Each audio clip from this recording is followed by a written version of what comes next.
morning. I'm Erica Reed. I'm the marketing manager for the Center for Musical Arts, and I have the fantastic job of talking to each of our faculty members to get to know them a little bit better. And today I am with Alex Sierra. How are you doing, Alex? I'm doing just fine, Eric. I'm happy to be here and glad to, be talking to you and thank you for having me online. Yeah, absolutely. I always start the same way. Can you just tell us how you came to the Center for Musical Arts? What is your musical background and how did you come here? It's kind of an interesting little story.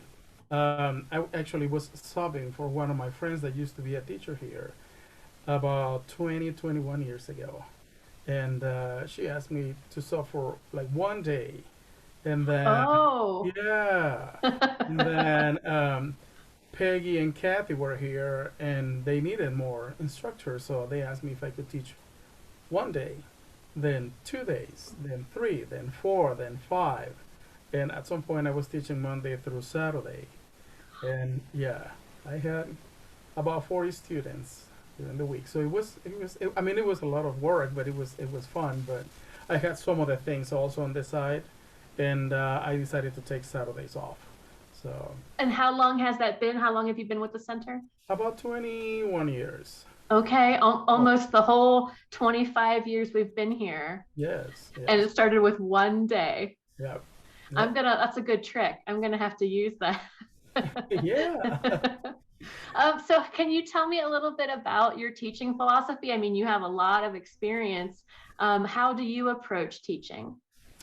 Um, I because I love teaching here. I could probably teach academia, at a college level, Yeah. but here is all about the community, and it's about having all that range, between 6 years old, 7 years old, and my oldest one is 78. Okay. Everything in between. You don't get that when you teach at a college level. It's completely different. But I like this approach here from the Center for Musical Arts. I believe that every student has a lot of capacity, a lot of potential. Um, every student is unique and every student is different.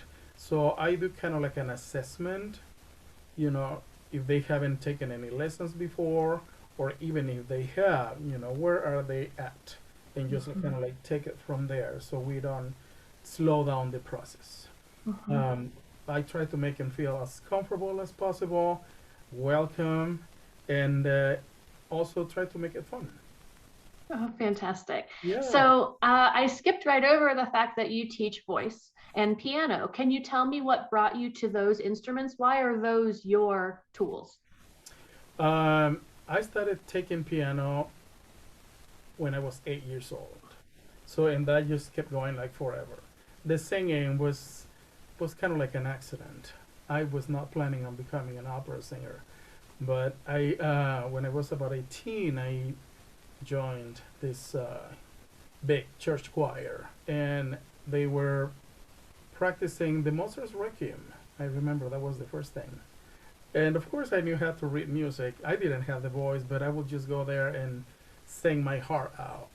And rehearsals were pretty much every night. So after a little while, things started happening, and my voice was changing and getting strong and getting bigger. And but I didn't know what to do with it until I met this Italian nun, and she's the one that told me it's in there. You need to take voice lessons. So she's the one that started it. An And Italian nun. yes, yes. So then everything was like private for the longest time until I decided to actually go and get a degree, in voice, and it happened. So it's been very rewarding, I have to say. Well, we're so grateful for that Italian nun Thank and for Mozart's Requiem for putting you on your path.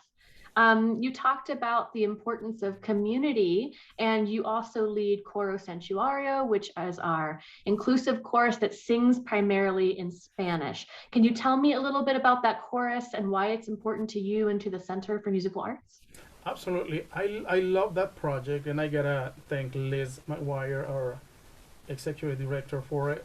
Um, It's definitely welcome to the. It's a space for, I would say, for the for the Latino community to come and sing, in their native language. Not everybody is, I would say, Spanish speaker as or I would say their first language is Spanish.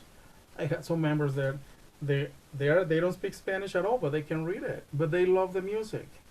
So Oh, they that's interesting. So I could join as an English speaker and learn the Spanish songs as well. absolutely, yes. But again, it's the main focus is to be open to the Latino community, so they can come and sing and And feel that is welcome. all ages. Is that correct? All ages, all ages. So everybody's welcome. We need Can you more. give can you give me an example of a song or two that you might be singing? Um, there's Cielito Lindo, which is one of the traditional ones. Um, La Bamba, there's another one. All right. Yeah. So Well, those, I think it's wonderful to be including more and more people in the center's mission and in that sense of community. I mean, you're not a community music school if you're not actively trying to invite all kinds of people in. So I think that sounds like a really wonderful project, and I'm glad that it is landed at the center. What are you doing when you're not teaching music or leading Coro? well, I'm also a performer, so I had to learn a lot of music all the time. It's just never ending. And also, you have to maintain, not because you have a certain level, that's it. You get rusty. If you don't keep on Mhm. moving those fingers, if you don't keep on singing, you're gonna get rusty. You're gonna lose that voice. You're gonna lose that agility. So, yep, So it's surely you have something though outside of practicing, performing, teaching. You've got to have something outside of oh, music. I love working out and I love hiking. Oh, That really? yes. Do you have a favorite spot in Boulder or in Lafayette to hike? Well, there is Mount Sanitas, which is a pretty good hike, and there's Settlers Park, which is next to Sanitas. So yeah, Okay, I live wonderful. like I'm glad you're getting away from the piano here and there for some air. absolutely. Living in Boulder is a kind of like it's an advantage too. They have the Yeah. trails like 3 minutes away. Absolutely. Is there anything else that I haven't covered here that you would like potential students to know, either about Coro, about the piano or voice, or about the Center for Musical Arts in general? Um, I would say about choral because a lot of people are probably afraid of joining because they can't read music. I see. Yeah. Hmm. So it is not a requirement. You don't have to audition for it. You don't have to be able to read music. It will be great if you can, but if you cannot, that's not a problem. Oh, The lyrics are right there, and we run through the music. Some of the members just learn the music by ear, the songs by ear. So, yeah. all right. That's really great to know. And another way to be inclusive, because that is really it's really intimidating if you're not a music reader. It's good to know that there's a place that you can join in and figure it out along the way. Yeah, and that's when that's the whole idea of the choral too. It's just like to keep that opportunity open for people who are not professional musicians or even halfway there, but they love singing. Just they can join in. Well, thank you so much. It has been so good to hear about your 20 years of experience with the center and all of the great different pieces of music you have your hands in. It sounds like you're a really versatile musician and instructor, and I just think we're really lucky to have you. Well, thank you. And mostly what I love about the center is just like the families keep returning. I get the younger generations throughout the years. When they have like 3 or 4 kids, then I taught the older one, then the next one down, then the next one down. The parents. So, yeah. It speaks to what you were saying about the difference between a community music school and maybe, a university environment or something like that. Yes. All right. Yeah. All right. Well, fantastic. I look forward to talking to you again very soon. Well, thank you, Erica. Thank you.